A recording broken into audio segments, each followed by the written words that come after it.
Salut, bienvenue pour ce masterclass Don Julio. La tequila vient du Mexique, et plus précisément de l'état de Jalisco. Allons-y.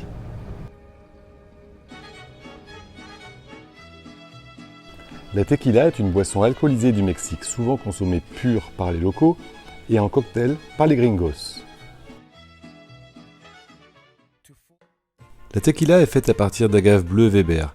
C'est la même famille que le Choca qu'on connaît bien ici. Pour commencer, il faut faire pousser les agaves. Il faut en moyenne 7 ans pour arriver à maturité. Les rimadors, comme on les appelle, sont chargés de couper toutes les longues feuilles afin de pouvoir transporter ce qu'on appelle la piña, en raison de sa forme d'ananas, qui se dit piña en espagnol, et qui sera ensuite découpée en morceaux de taille égale et transportée jusqu'au four, où elle sera cuite pour pouvoir mieux en extraire le jus. Une fois cuit au four, les morceaux d'agave seront écrasés pour en récupérer le jus qui sera ensuite mis en cuve de fermentation pour transformer le sucre qu'il contient en alcool. Nous procéderons en suivant à 2 distillations et réduirons avec de l'eau le taux d'alcool à 38%. La mise en bouteille se fera en suivant dans la bouteille que vous connaissez si bien. Seules la Reposado et la Anero bénéficieront d'un vieillissement en fût de chêne. Sur le marché, on va trouver 2 types de tequila. D'abord les mixtos, qui sont faits à partir de 60% minimum d'agave, le reste c'est l'alcool neutre. Ça, c'est celle qui vous en fait mal à la tête quand vous étiez jeune. Ensuite, il y a les 100% agave. Les 100% agave, comme son nom l'indique, on n'utilise que du jus d'agave pour faire ces tequilas, et c'est ce qui représente en général les tequilas de luxe. C'est à celle-ci qu'on va s'intéresser lorsqu'on va parler de Don Julio. Lorsqu'on parle de Don Julio, c'est avant tout l'histoire d'un homme, Don Julio González. Et voici son histoire.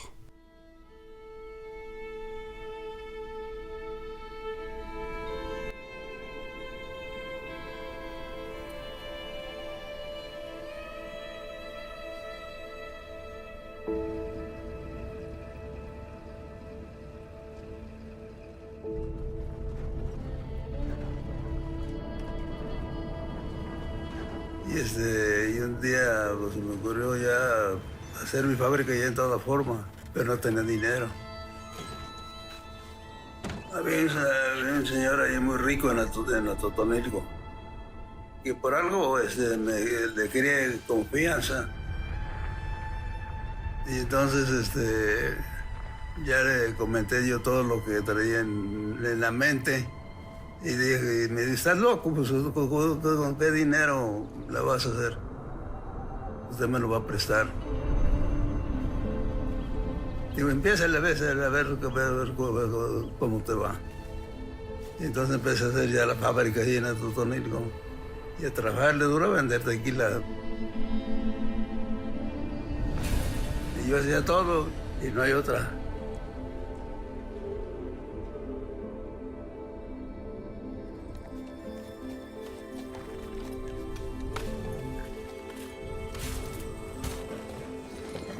Trabajar duro con honestidad, no ningún perjuicio a nadie. Y la gente le creó no confianza.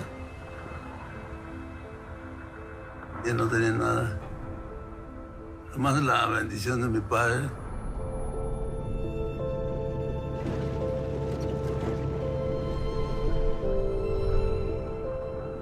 Entonces, eso es lo que ayuda mucho a la persona, que le salga de adentro, las ganas de salir adelante. Y de no tener nada, les di buena educación, hombres y mujeres, los 9 hijos. Y tener más de 3 millones que se hizo mucho esfuerzo, pero con muy buenos resultados, nos abrimos las puertas. Don Julio González a voué sa vie à la création de la meilleure tequila, d'une qualité qui n'avait encore jamais été vue. Il a créé une tequila d'une qualité si inégalée qu'il a redéfini les façons dont les gens voyaient ce spiritueux mexicain. Don Julio planta ses propres agaves, sur un sol travaillé et fertile. Il récolta lui-même chaque agave à la main. À la distillerie, la Primavera, Don Julio a développé de nouvelles techniques, coupant chaque piña en fonction de sa taille avant de les cuire doucement pour récolter le maximum d'arômes de ces agaves. Il importa des fûts de whisky faits de chêne blanc américain pour y faire vieillir ses tequilas encore plus longtemps que la loi l'exige. Il décida de rincer ses bouteilles à la tequila et non pas à l'eau pour ne pas diluer le liquide. L'attention du détail se retrouve jusque sur la bouteille, petite, belle et ronde, pour que les invités puissent se voir dans les yeux quand ils partageaient la tequila. La légende se créa rapidement et aujourd'hui, la tequila Don Julio est devenue la tequila de luxe numéro 1. Chez Don Julio, il existe toute une gamme de différentes tequilas. On va s'intéresser à 3 d'entre elles. Tout d'abord, la Blanco. La Blanco n'a pas été vieillie, c'est la tequila qui sert de base pour toutes les tequilas Don Julio. Elle a des arômes à la fois d'agave très puissants, à la fois on va retrouver de l'agrumes et des petites notes de miel. Vraiment très, très intéressante pour une margarita ou tout autre cocktail à base de tequila. Ensuite, on va retrouver la Reposado.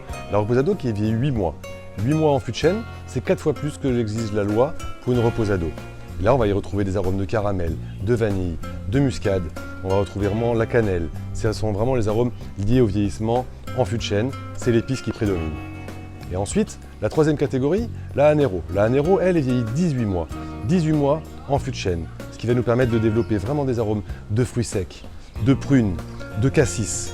Là, vraiment, on est sur une tequila qui va se consommer plus comme un digestif, très aromatique, où c'est vraiment le bois qui s'exprime. Et voilà. Merci beaucoup de m'avoir écouté. J'espère que ça vous a plu, que vous avez appris pas mal de choses. Et maintenant, parlons cocktail.